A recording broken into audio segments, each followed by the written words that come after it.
Hi guys, you're watching the final episode of season 3 of the KMS Quick Shots. My name is Flo, and joining me today are Abel and Rahimah, the duo known as Red Flower Lake. Hi guys, nice to meet you. Hi, Hey, thanks for how's it having going? us. Yeah. So let's just dive right into the questions. How did you guys meet? You want to go? Um, well, we met a long time ago in school. In elementary school. Yeah, in elementary school, really. That So early. it's been a while. And then yeah, kind of crossed paths and stuff. I'm originally from California, so I lived back and forth from where we are now in Virginia to California throughout my life, and so yeah, I met Rahima here, and when I was going to school in Virginia, in grade school. And then we reconnected in high school because we ended up both at the same small little independent school and became boyfriend and girlfriend, and then started playing music together. Yeah. So that would have been the next questions because I read that you're not only a duo as musicians, but also husband and wife. So what came first, the band or the marriage? Yeah. Well, really, I think, what do you think? What would you say about that? I mean, I think well, in high school, I participated in Rahima's project with some of our friends who did like performance art. And so I think we've always been connected creatively. But then, yeah, we had a relationship, and like I was in different musical groups and lived with different people, and we had studios, and she would sing, and then we decided to live together and create, and I had our own studio and sing, and we were a lot more shy back then. So if you can even imagine that, but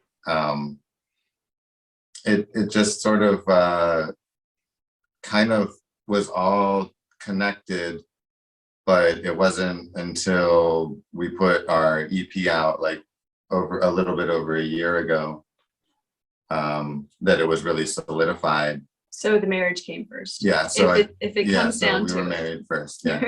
So the Red Flower Lake project is not too old then? Is that correct? No, I mean, it's my middle name. And so I was given this name when I was like a year old. And, it always felt like the thing that was going to be my musical like road, or something that was going to have a lot of meaning for me. But Abel always went by Abel Okugawa, so it was hard to know how I fit into that. And since Red Flower Lake is not so much of like a name, a person's name, it felt like it could be shared more with him. Mm-hmm. So that's how we decided to do that. When you guys first made music together, I guess it wasn't seen as a band or a project back then. But was there a pivotal moment where you guys stopped and said, "Okay, this is a band"? Yeah, there was actually. We were Abel approached a good friend of ours who is also an artist. He could like hear the soundscape of these pieces of art that she was creating, and so he made a soundscape for this art exhibit, and I joined in on that, and she asked us if we would play live, and so we needed to have a name for that. So that's what it was, just a matter of necessity. And also I think a choice for me to like really empower Rahima and Red Flower Lake to become like a voice.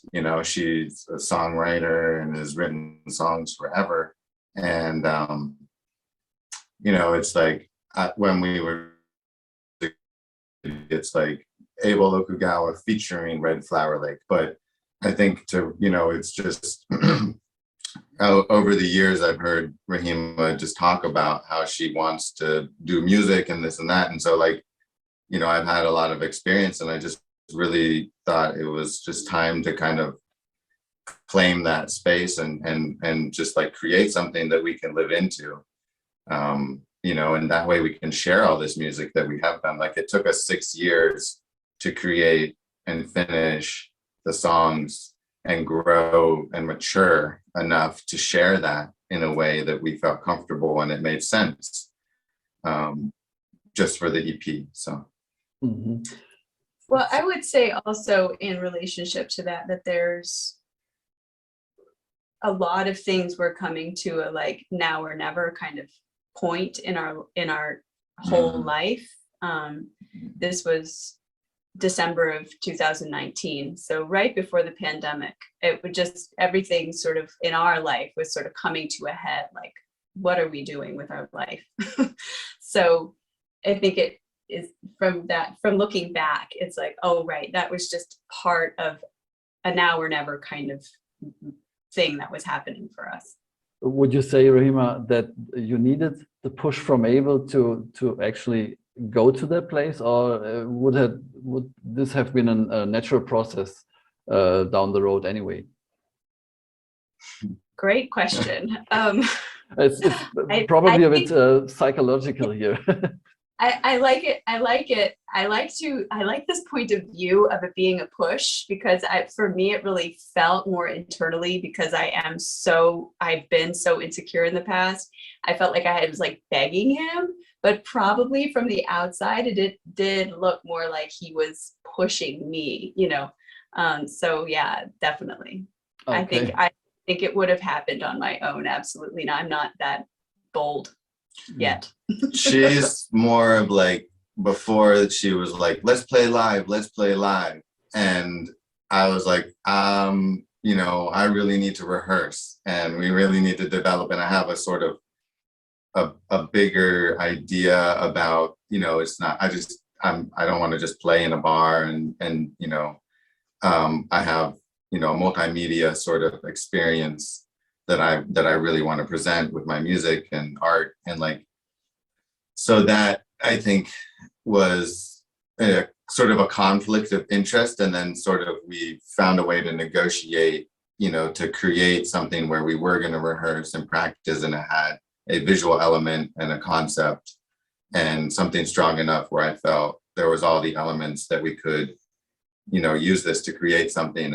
And then that would be like, it's like when you put it out there and you say, I'm going to do this, then you've put your commitment out there, and it's like, now we're living into that and figuring it out every day. So yeah. This is to quote what was written in the description of Spotify.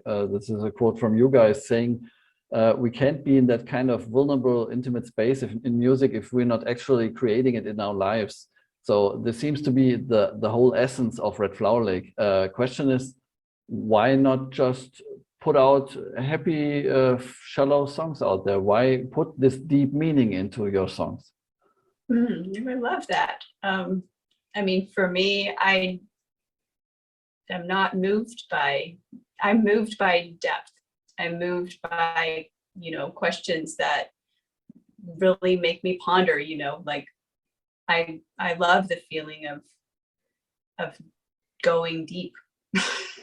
This too. So yeah, that's what moves me. From the reception of the songs you have so far, do you feel like the listeners are really capturing the essence of what you try to transmit there? Or is it a hard fight? I think the ones who do listen get it. I do. Are the ones who come back and listen again. I don't think that this music is music that everybody gets. You know, I just don't think it's, I don't know if very many people want to be that vulnerable. Or even, I mean, will be willing to give a closer listen. So you know, Exactly. you know the drill in the world out there. There's 1,000 or thousands of new songs every day. So it just goes into the back sometimes, and you gotta hold on and just take a listen to actually what's in front of you sometimes. Yeah, exactly. Yeah, there's always a story behind everything, and it's I really am surprised by putting our music out. The feedback that we get is sometimes it really hits home for people. You know, they tell us their story of like, you know, catching our music, and then, you know, maybe they see something or read something on social media, and then they go in and listen, and they hear the song, and then they'll write a note like, you know, I was really in a certain space, you know, emotionally today, and your song, you know, when I heard it, it really connected. I just want to thank you so much for putting this out. And it's really like that is then like our story and our reason for creating this music, and is then reflected back in a new way. And it's really inspiring.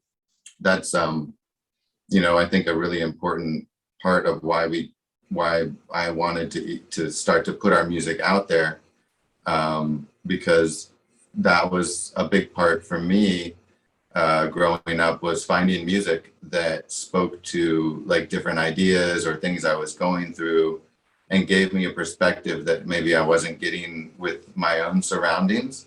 And it's sort of like, you know, it's such a like a healing space in that way. You know, it's really special, like to be able to find that and take a minute, and it slows time down, and it helps you, I think helped me a lot, like figure things out when I was younger. So that's been really powerful. Did you learn traditional instruments back then when you were younger, or did you just jump right into the electro kind of things? So we both went to Waldorf schools, and the Waldorf schools, at least here that we went to, you learn, you know, recording, starting, singing, then strings, or a wind instrument. And yeah, so early on, the school that we went to definitely had music and arts incorporated in it. And I mean, I learned how to play guitar. I've learned how to play some instruments, but it wasn't until I got a drum machine synthesizer in like 1998 or something. It's called the Roland MC303.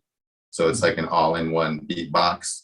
And it couldn't really sample, but you know, I just went to town on that thing, making, you know, beats and different, you know, soundscapes and stuff.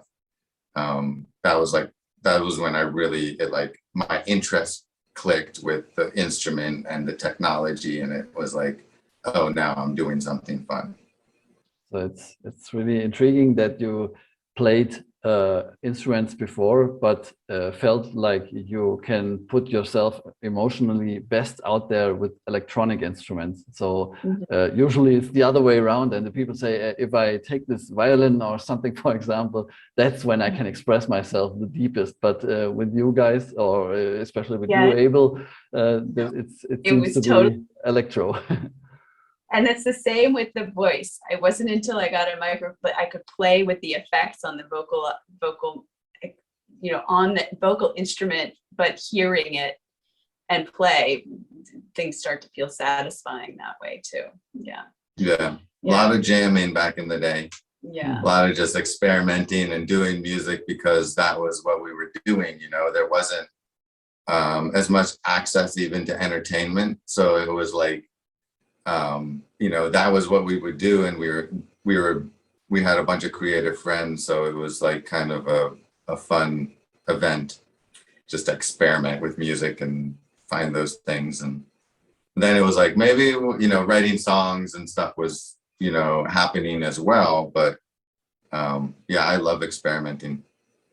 So taking your latest release, Flying Dream, as an example, is there a typical approach how you guys create new tunes, or is it a sort of coincidence happening with someone playing around and the other one says, oh, let's try this or that? So the songwriting experience for us is pretty unique from song to song. Sometimes I come with a whole thing that I've written and give it to Abel and he makes it sound good. Produce the music, and then work on it from there. Yeah. But in this particular case with Flying Dream, it was a moment for us of, well, at the beginning of something. So our relationship that was at a head or at an end. We were done with something. We were growing. So we were doing something different. Yeah. Which was, I think we were jamming and experimenting, and we started that song, like at least a section of the song, as a jam, and then maybe did that a couple times. I mean, this song was like the most like sort of, I didn't even know what the song was about for a really long time. It was just a flow of words and feelings. And so like there's like different, like, so we'll do like traditional songwriting together. We'll think of lyrics and we'll work on different parts and chord structures, but there's also something else that we'll do that's more like akin to like hip hop production, where like Rahimah will be like, ooh, I like that beat that I've already made, and then I'll just like loop it, and I'm like, at a certain point I'm like, all right, I'm gonna leave you in the zone writing, and then when she's done with that, we'll record something and then like kind of re-engineer it and dissect the music and like produce it, into a format or a song that we could share. So there's a lot of different styles, I think, right? Yeah. So there aren't fixed rules or anything, and it could very well end up in just an evening full of gigging or just playing around and dabbling around with certain stuff, with never really going to an exact planned goal, but maybe stumbling over something that is really unique and usable for a track. Yeah. Mm-hmm. Yeah, we actually have a song. We have a song that we wrote. I was in the middle. I really wanted to record this song, and gave it to Abel, and he made this incredible instrumental part to it.